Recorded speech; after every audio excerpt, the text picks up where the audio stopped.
Alright, so you want to make a stencil on the computer. This is actually fairly easy to do, and I'll show you how. The image that you see in the center of my screen right here was made using a technique like this. It was slightly different. You'll learn how to do that as you get better at stenciling. I'm not going to show you fully how to do it right now, but you can create awesome images like this. So let's get started. This is just a base starter technique for how to make stencil. This program right here, you're going to need it. GIMP. You can find it on just on the internet. Look up GIMP. It's absolutely free, runs on Windows and Mac, and it's a program that you're definitely going to need to do this. You're also going to need an image. I just cropped an image from Facebook. This is just an image of me. Some images work better than others, but I like to use this one as an example. Okay, so open up GIMP, and you're going to have to go to your file, open, obviously select the photo that you want to use, so this one should be fine. Sometimes it'll ask you to convert, takes no time at all. Okay, so go to your toolbox. You're going to use the free select tool right here, or sometimes known as the lasso tool. The point of this tool is to remove the background because stencils are black and white and you tend to not have backgrounds because that would mess up this whole process. To do it accurately, you're going to want to zoom into about 200% sometimes on some images, and then what you do is you then just begin clicking. This can take a while, but as you do it, you'll get better and better, and you'll start to get fast. I'm just going to do a quick version just to show you how it works. And then I'll show you an image that I did with this exact image before, and I'll show you what it looks like when I actually take my time. But right now, this is just to show you how the tool works.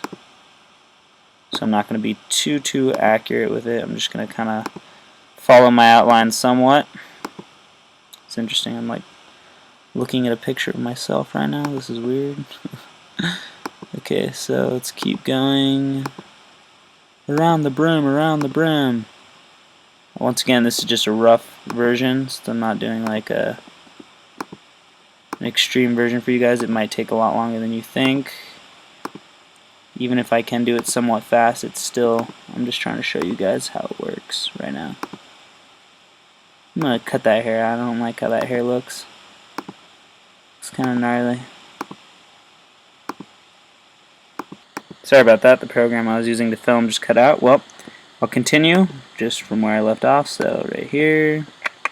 Remember, you're not going to go around your image, you're going to go around the outside of your image, and then you're going to go around the background.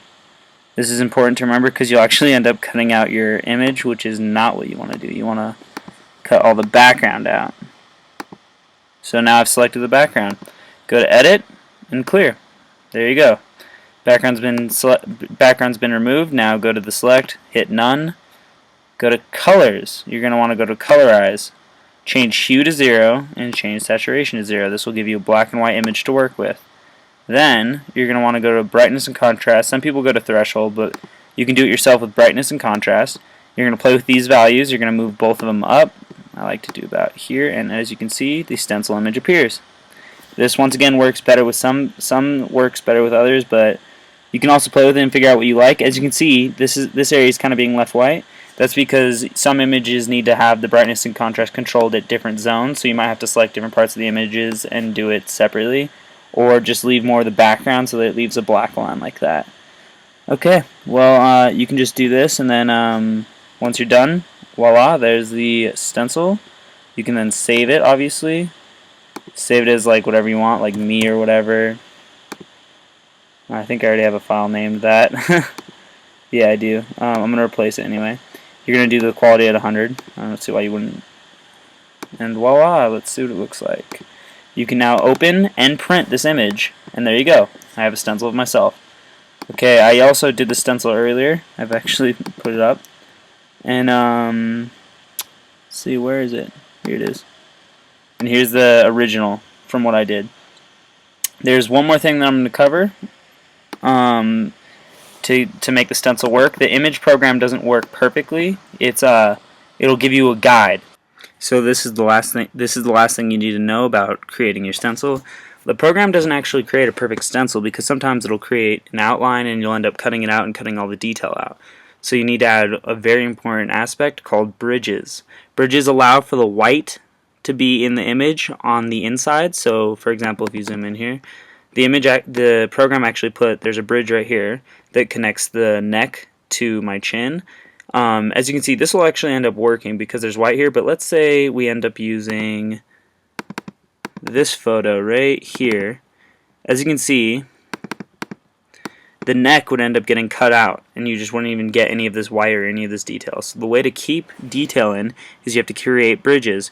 There's like a mini bridge right here that's already been created, but for the neck, I would say create like a bridge right here. So you just basically leave a line that you don't cut out. So pretty much this program creates a guide. You just stick it onto your stencil paper, and then what you're going to need to do is you're going to need to pick areas where bridges are. And since you'll be possibly new at this, you might end up making bridges that aren't very good, and eventually you'll just be able to, as you like do practice and practice, you'll be able to make bridges that look good and that aren't very noticeable. For example, this line picture that I had originally right here, the original photo of this looked nothing like mine.